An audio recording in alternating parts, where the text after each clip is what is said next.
हाँ तो बच्चों गुड मॉर्निंग। आगे देखो, अब अपन ने 3 प्रयोग पढ़ लिए थे विमाओं के। कितने प्रयोग पढ़ लिए थे? 3 प्रयोग। पहला क्या था उनमें कि किसी भी भौतिक राशि को एक पद्धति से दूसरी पद्धति में बदलना। कोई भी अपन को MKS में दी हुई है उसको CGS में चेंज करना, और CGS में दी हुई है तो MKS में चेंज करना। पहला ये पढ़ लिया था अपन ने। और क्या पढ़ा था? एक कि नियत राशियों की विमा किस तरह निकालते हैं। इनसे अपन ने नियत राशियों की विमा निकालना भी सीख लिया था। और एक और कौन सा था? अगला देखो, अब पहले अपन चौथा पढ़ लेते हैं। देखो चौथा क्या है? विभिन्न भौतिक राशियों के बीच में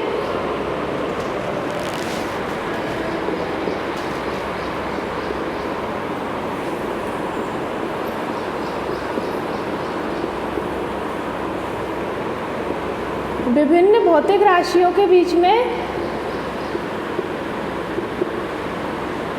संबंध निकालना। देखो पहला अपन ने क्या पढ़ा था? एक पद्धति से दूसरी पद्धति में बदलना। दूसरा क्या पढ़ा था अपन ने? कि वो नियत राशियों की विमाएं निकालना। और एक और क्या पढ़ा था? कि किसी भी सूत्र का सत्यापन कर सकते हैं कि वो सूत्र सही है या गलत है। अब देखो अगला, विभिन्न भौतिक राशियों के बीच में संबंध निकालना। ये कैसे निकालेंगे? अब देखो, जैसे अपन को क्वेश्चन दे रखा है कि जो अपन बल लगाते हैं वह बल किसी वस्तु के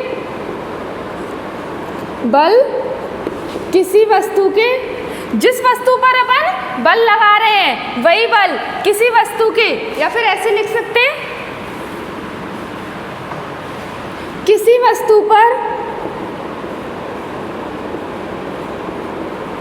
वस्तु पर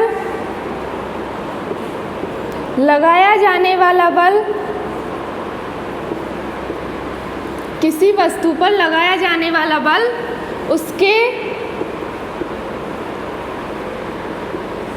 द्रव्यमान व त्वरण पर निर्भर करता है।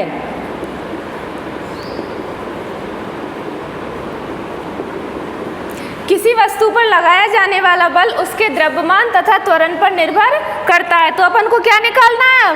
इन बल और द्रव्यमान और त्वरण के बीच में संबंध निकालना है। वो कैसे निकालेंगे? देखो अपन से क्या कह रहा है कि जो बल है, किससे लिखते हैं बल को? F से। किससे लिखते हैं? F से। अपन ने क्या मान लिया कि जो बल है वो निर्भर कर रहा है m की घात a। m क्या है? द्रव्यमान। तो m की घात a पे निर्भर कर रहा है। और दूसरा F प्रोपोर्शनल टू किस पे निर्भर कर रहा है? वो त्वरण पे। तो a की घात b। अब तुम यहाँ a और b में ऐसे कंफ्यूज हो जाओगे तो अपन यहाँ x और y मान लेते हैं इनकी घात। m की घात x और a की घात y। अपन से क्या कहा है? किसी वस्तु पर लगाया जाने वाला बल उसके द्रव्यमान व त्वरण पर निर्भर करता है। तो अपन ने क्या ले लिया? F प्रोपोर्शनल टू m की घात x और a की घात y। अब देखो आगे कैसे सॉल्व करेंगे इन दोनों को। समीकरण 1 और समीकरण 2। तो अपन क्या लिखते हैं? समीकरण 1 व 2 से, समीकरण 1 व 2 से क्या लिखे? इसको एक साथ लिख दे, F प्रोपोर्शनल टू m की घात x और a की घात y। लिख दिया। अब इसको अपन बराबर में बदल दें। F बराबर, अपन जानते हैं जब अपन समानुपाती लिखते हैं तो उसको अगर बराबर में बदलना हो तो कोई अपन समानुपाती स्थिरांक लगाते हैं। कोई भी अपन को समानुपाती में दिया हुआ, ये समानुपाती में दिया है, इस समानुपाती वाले चिन्ह को अपन को बराबर में बदलना है तो क्या यूज करते हैं अपन? समानुपाती स्थिरांक यूज करते हैं। तो अपन ने क्या यूज कर लिया? k कर लिया। और इनको ऐसा ही लिख दें, समीकरण नंबर 3। अब देखो इसको मिटा देते हैं।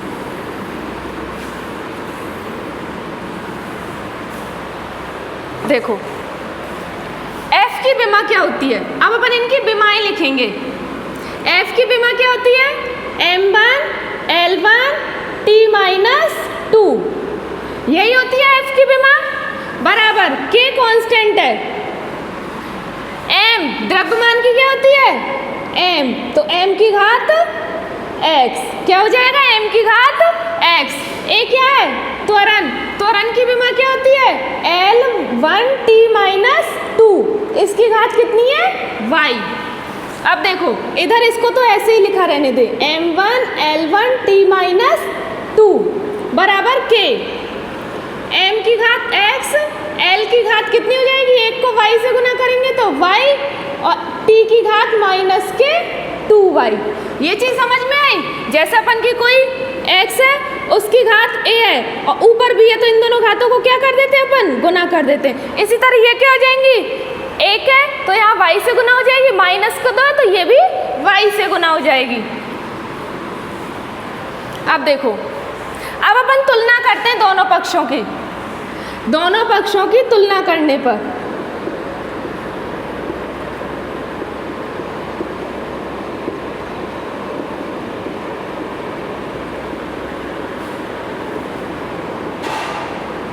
क्या करें? तुलना। अब देखो यहाँ m की घात कितनी है? x है, m की घात x है, और यहाँ m की घात कितनी है? 1, तो x बराबर कितना आ गया? अपन पहले वाली ऐसे लिख लें। कैसे करेंगे? m की घात 1 बराबर m की घात x, तो x बराबर 1। अपन जानते हैं जैसे अपन को दे रखी है x की घात a बराबर x की घात 3 प्लस y, तो अपन क्या करते हैं? अगर आधार अपन का समान है तो उन घातों को भी क्या कर देते हैं? बराबर। तो a बराबर 3 प्लस y, इस तरह करते हैं। तो यहाँ भी क्या हो जाएगा? x बराबर 1। आगे देखो y बराबर, तो l की घात 1 बराबर l की घात y, तो y बराबर भी कितना आ गया? 1। अपन को x और y के माने चाहिए। अपन यहाँ भी इससे भी कंपेयर कर सकते हैं। तो यहाँ भी क्या आएगा? माइनस के 2 बराबर माइनस के 2y, तो माइनस से माइनस कैंसिल हो जाएगा, 2 से 2 कैंसिल हो जाएगा, तो y बराबर वही कितना आ जाएगा? 1 आ जाएगा। इस तरह अपन के x और y के मान क्या आ जाएंगे? 1 1। अब देखो अपन सूत्र लिखें।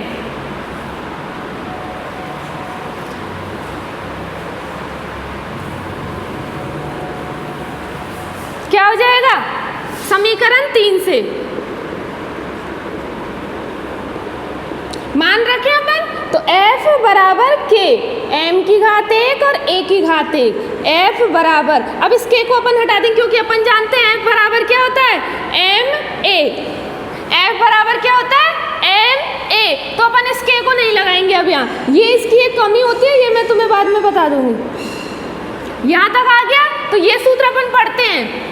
क्या आ गया? m a, f बराबर m a, ये सूत्र अपन पढ़ते में k को हटा देंगे यहाँ से। यहाँ तक आ गया? अब और देखो,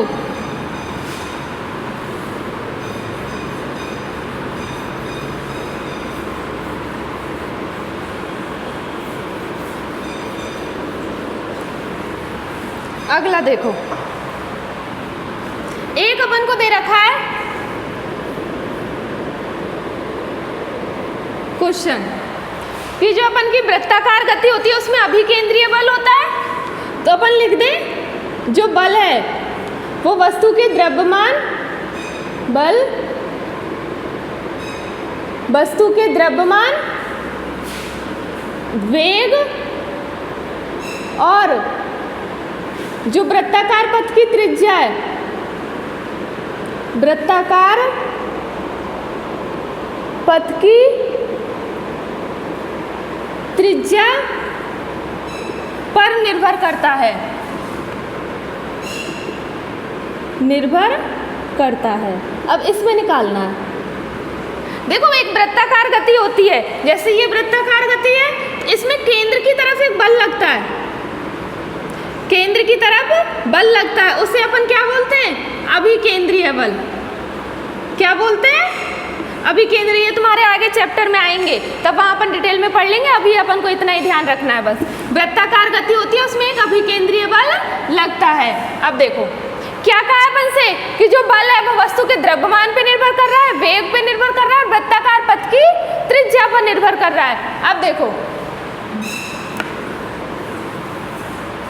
कैसे करेंगे बल, तो पहले क्या लिखें? F प्रोपोर्शनल टू वही m की घात x, ये लिख लें F प्रोपोर्शनल टू क्या और किस पे निर्भर कर रहा है? V पे, तो V की घात बाई। और किस पे निर्भर कर रहा है? पथ की त्रिज्या, इसको लिख दें घात z। 3 बन गए। एक तो किसके समानुपाती हो जाएगा? द्रव्यमान m की घात x के, b की घात y के, v क्या है? वेग, और r क्या है यहाँ पे? पथ की त्रिज्या, तो इसकी घात z के प्रोपोर्शनल हो जाएगा। अब देखो इन तीनों को एक साथ लिख दें, m की घात x, v की घात y, r की घात z, तीनों एक साथ लिख दिए। अब क्या करें इन तीनों को? ये समानुपाती चिन्ह हटाएंगे। अब अपन समानुपाती चिन्ह हटाएंगे तो क्या लगाएंगे? बराबर में एक कांस्टेंट k लगा देंगे। k m की घात x, v की घात y, r की घात z। आया? अब देखो समीकरण नंबर 1 लिख दें इसको। अब क्या करें भाई? अपन इसकी विमा लिख दें, f की विमा m1 l1 t माइनस 2। ये हो गई f की विमा, k को ऐसे ही लिखा रहने दे। m की यही होगी, v की क्या होती है? l1 t माइनस 1, r की क्या होती है? l1, है ना। अब देखो आगे सॉल्व करते हैं। m1 l1 t माइनस 2 बराबर k m की घात x बराबर, या फिर ऊपर ही लिख लो इसको, l की घात y, t की घात माइनस के y और l की घात z। हो गया? देखो भाई m की घात x हो जाएगी, l की घात 1 से गुना करेंगे y, t की घात माइनस y और l की घात z। अब देखो आगे, m1 l1 t माइनस 2 बराबर k, तो m की घात तो x हो गई, l की घात देखो यहाँ बराबर नहीं आएगा, l की घात देखो यहाँ y है और z है। जैसे अपन का क्या होता है? x की घात a और x की घात b, तो अपन क्या कर देते हैं? x की घात a प्लस b। अगर आधार सेम है और गुना में हो तो घातें क्या हो जाती है? जुड़ जाती हैं। तो यहाँ भी l की घात क्या हो जाएगी? y प्लस z और t की घात माइनस के y। अब देखो, अब अपन कंपेयर करें तो m की घात 1 बराबर m की घात x, तो x बराबर 1 यहाँ लिख देंगे अपन दोनों पक्षों की तुलना करने पर।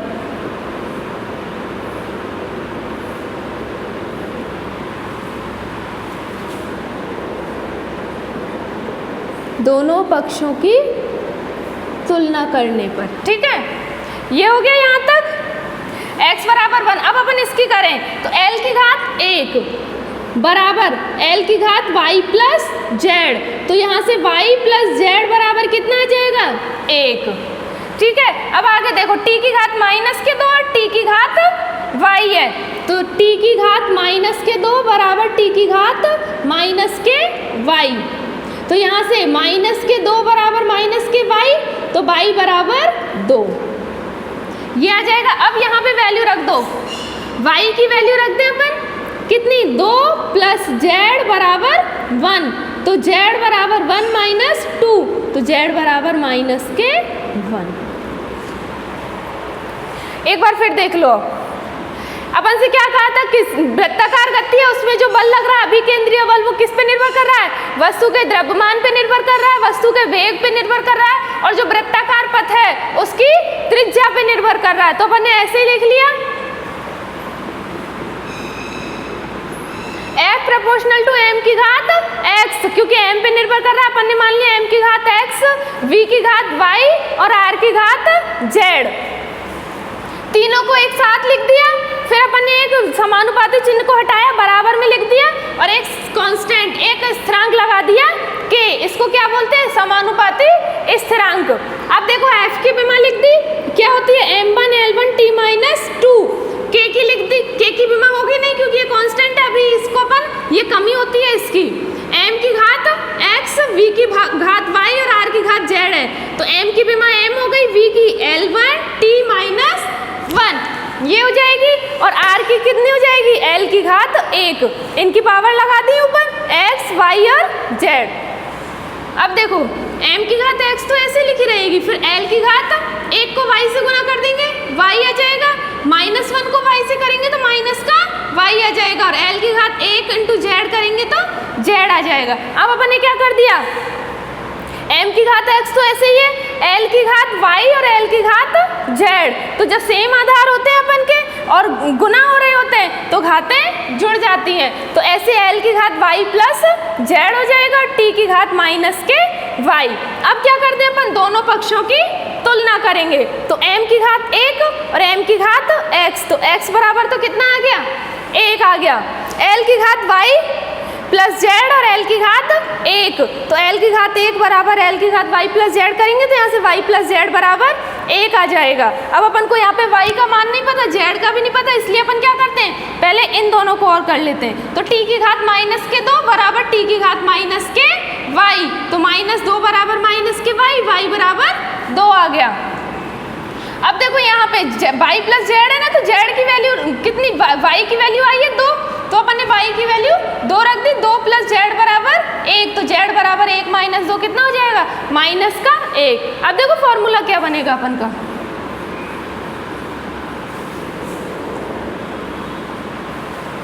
क्या करें अपन, समीकरण 1 में वैल्यू रख दें,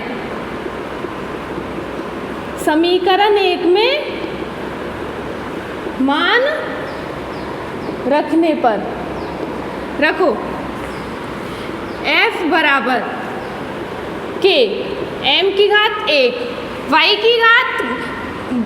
की वैल्यू कितनी है 2, तो v की घात 2, और z की वैल्यू कितनी है -1, तो r की पावर -1 कितना आ जाएगा। अब इसके को हटा दें अपन, mv स्क्वायर, ये -1 पावर है तो इसको अपॉन में ले आएंगे, क्या हो गया, ये अभिकेंद्रीय बल का सूत्र आ गया, किसका आ गया, ये अभिकेंद्रीय बल का, ठीक है, आ गया यहाँ तक। अब देखो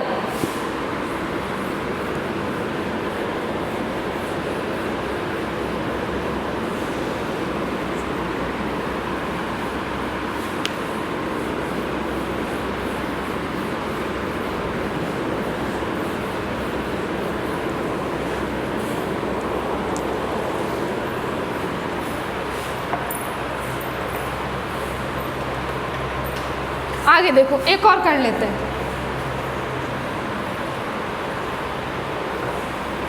अपन से कह रहा है क्वेश्चन, ध्वनि का वेग हवा के दाब व घनत्व पर निर्भर करता है।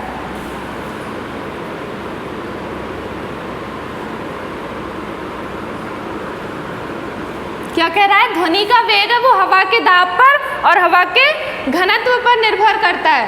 अब देखो इसको सॉल्व करते हैं अपन, ध्वनि का वेग, तो वेग क्या है, v प्रोपोर्शनल टू, पहले क्या, दाब p की घात x, फिर क्या है, v प्रोपोर्शनल टू घनत्व d की घात y आया। अब देखो पहले v की विमा तो अपन जानते हैं L1t-1, दाब की देख लेते हैं एक बार, दाब की विमा P बराबर, इसका सूत्र होता है बल बटे क्षेत्रफल,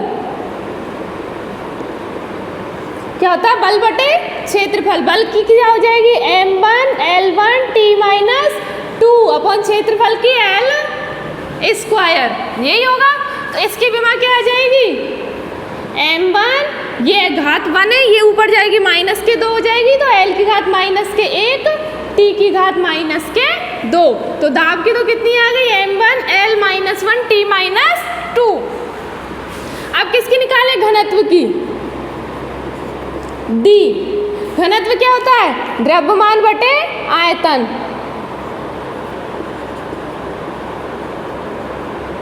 घनत्व क्या होता है, द्रव्यमान बटे आयतन, द्रव्यमान की क्या हो जाएगी m1 अपॉन आयतन की l क्यूब, तो इसकी क्या आ जाएगी m1 l की घात -3। ये आ गई दाब की, ये आ गई घनत्व की। अब देखो यहाँ से इनको एक साथ लिख दें अब अपन, v प्रोपोर्शनल टू p की घात x और d की घात y बराबर में बदल दें, b बराबर p की घात x d की घात y, यहाँ क्या लगा दें एक समानुपाती स्थिरांक। अब देखो इनकी विमाएं लिखें, अब समीकरण नंबर 1 डाल दें इसको, इसकी लिखो L1 t माइनस 1, वेग की तो ये आ जाएगी k, p की विमा कितनी आई है m1 L minus 1 t minus 2, घात कितनी है x, d घनत्व की विमा m1 L की घात माइनस के 3 y। अब देखो k, इसको हटा देते हैं, अब m की घात x हो जाएगी, l की घात माइनस x, t की घात माइनस के 2x, यहाँ क्या हो जाएगी m की घात y हो जाएगी, l की घात माइनस 3y।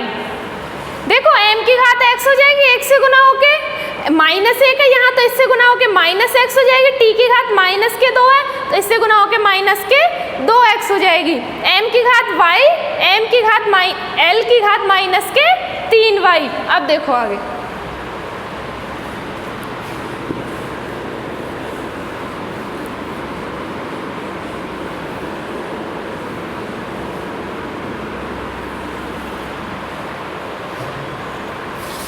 अब अपन क्या करें, दोनों पक्षों की पहले अपन और सॉल्व कर लेते हैं।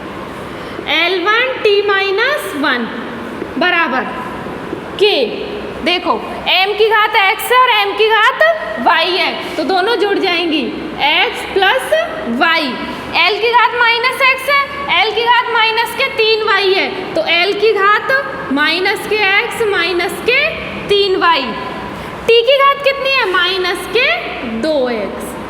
अब देखो, अब दोनों पक्षों की तुलना करने पर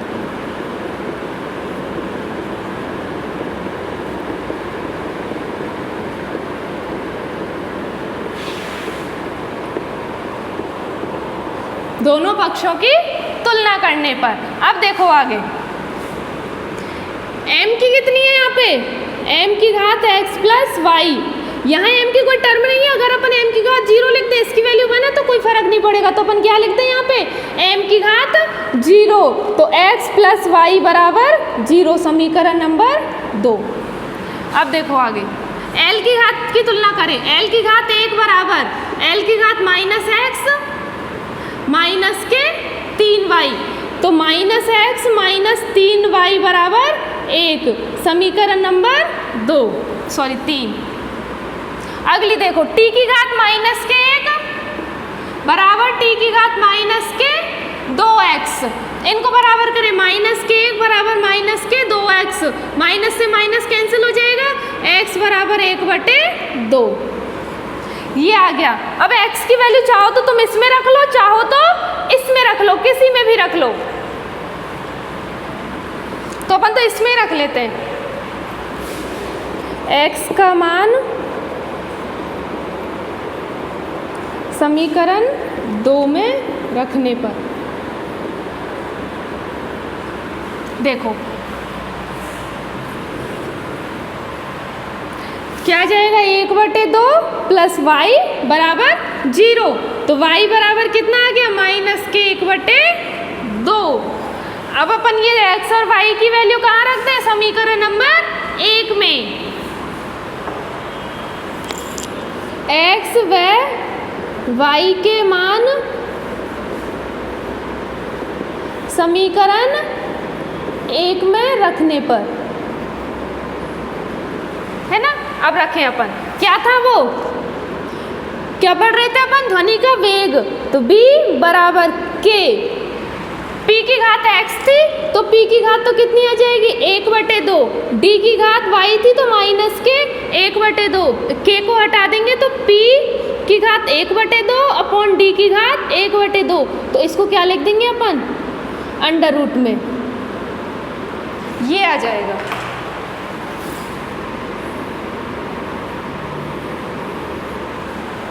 वेग का सूत्र क्या आ गया, under root p upon d, यहाँ तक आ गया। अब देखो आगे, एक बार फिर देख लो। ध्वनि का वेग था वो किस पर निर्भर कर रहा था? हवा के दाब पर और घनत्व पर। दाब P हो गया, घनत्व D हो गया। इनकी घात मान लिया अपन ने x और y।